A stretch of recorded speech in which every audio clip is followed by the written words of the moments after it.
Making sure that it's centered.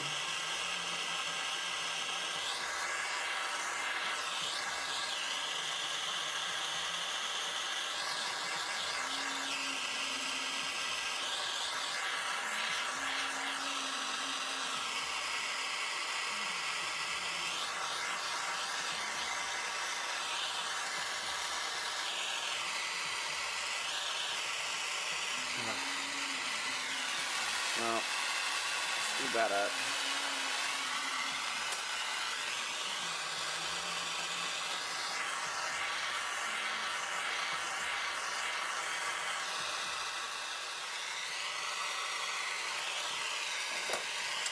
Unfortunately, it's already started to solder, and I think I screwed it up. I probably should have, if I'm lucky, I don't know what happened to my T-pins. I'm going to stop and put some T-pins in next to hold that down, if I can find them. Yay, just bought a new thing of them.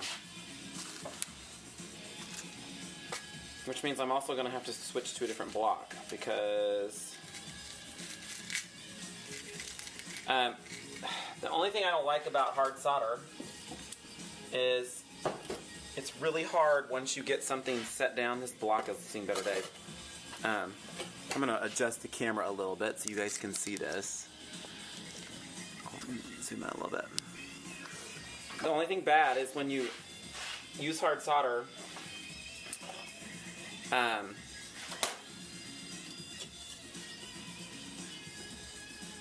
you can't, I'm sorry, I'm trying to talk and think and do this at the same time. You can't move things like you can with medium solder. So I'm going to have to put these little T-pins in here to hold the base part in position so I can actually move.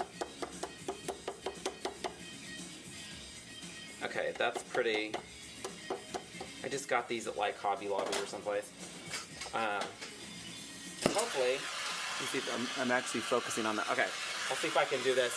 This may be completely ruined and I may have to start the top all over again. I didn't realize, but one of the inside pieces of solder started to melt and it fused the bezel down in the wrong spot. So I'm going to heat the brick a little more.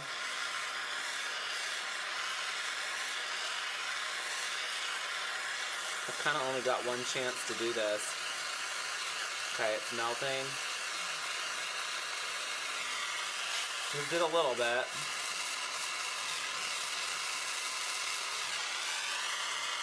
Okay, I'm gonna have to go with that.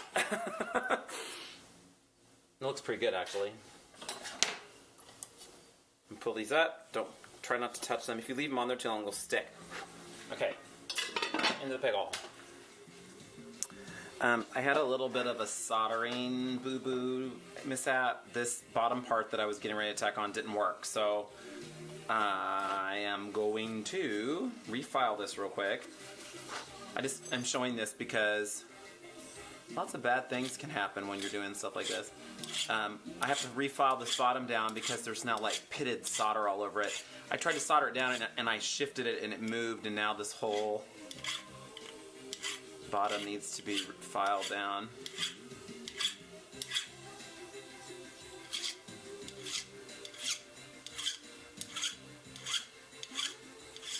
Okay, and then this, which is still kind of dirty. My pickle, I need to change my pickle out. I'm going to have to do that. Ugh, this has a huge thing of solder on here, so I'm going to have to, I don't want to have to get a new piece of metal out, so I'm going to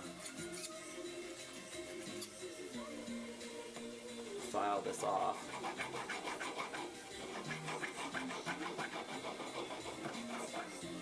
I tried to bind and solder this, but the binding didn't work. I didn't really have a way to bind it.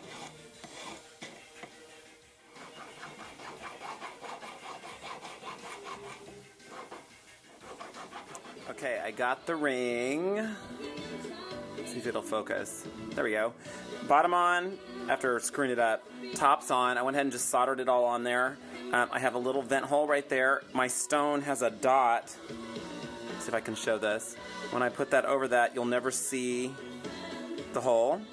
The reason I did this was twofold. I think it's actually going to be strong enough for me to tap this thick bezel into place, and I'm actually going to carve into it a little bit and separate it, so it's actually going to be kind of like a crown, so I don't think I'm going to have any problems. So that's kind of what it looks like. I know it looks horrible. My pickle's not working very well. I'm just going to file the rest of the way. I know it's kind of a little bit of waste of material, but I think it'll go faster, and I'll come back and show it to you after I've kind of cleaned it up. Okay, so here's kind of what it's looking like right now. There's the bottom, if you can see it. It kind of goes to an edge. The edge I kind of rounded off a little bit. I need to sand it a little bit more. There's a few pits and things, and that's what the top looks like.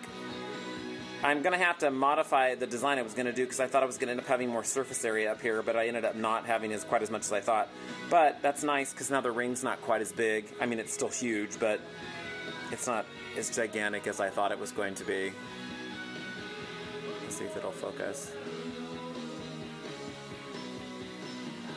Maybe not. There we go. Looks pretty good. I stamped my name down there. It's hard to see. Okay, polished. Well, pre-polished. I have some fire scale in a few spots, so I'm going to try to finish all that. I have to clean all this stuff up here. I'll explain in a second how I got to this finish. I can show you actually. Here, let's do this. Let me turn the music down just a little bit. I started with this file, which I think is a 0. It's either a 0 or a 1. And between this, my Mizzy wheel, which is right here, my hands are filthy, and those three things, I was able to get it down to a point where then I could switch over to my number 3 file, which is a finer file. Okay, it's a half round file. I like this because I use the flat side and the round side inside the ring. And I also have a number 5 or number 4. I can't remember. I can never remember. Let me see if it's on here. Well, it wore off. But that's like a number 4, number 5 barrette file. It's kind of worn right there. But actually, it's not worn. I think it's just dirty. And did all that. And then I got down to where I switched to these little 3M discs.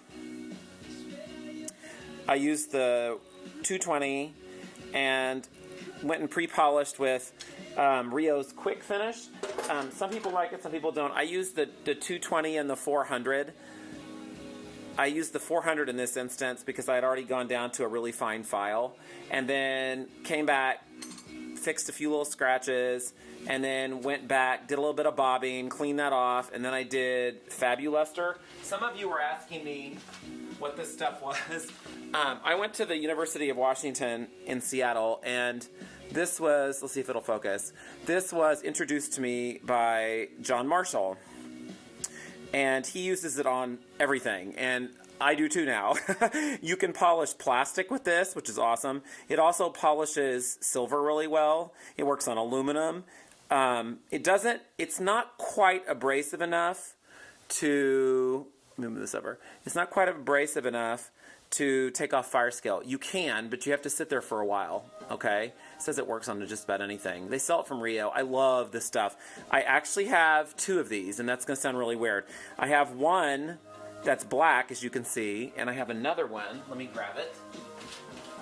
It's right here. I'll put them right next to each other. So, metal, plastic. I don't ever put what I did on metal onto my buff for plastic. I also have a separate buff for this and a separate buff for this. The buff for this is a little bit softer for doing plastic. You just don't want to contaminate your wheels. So I love this stuff. There's the number. That's the Rio number. Okay. I love it.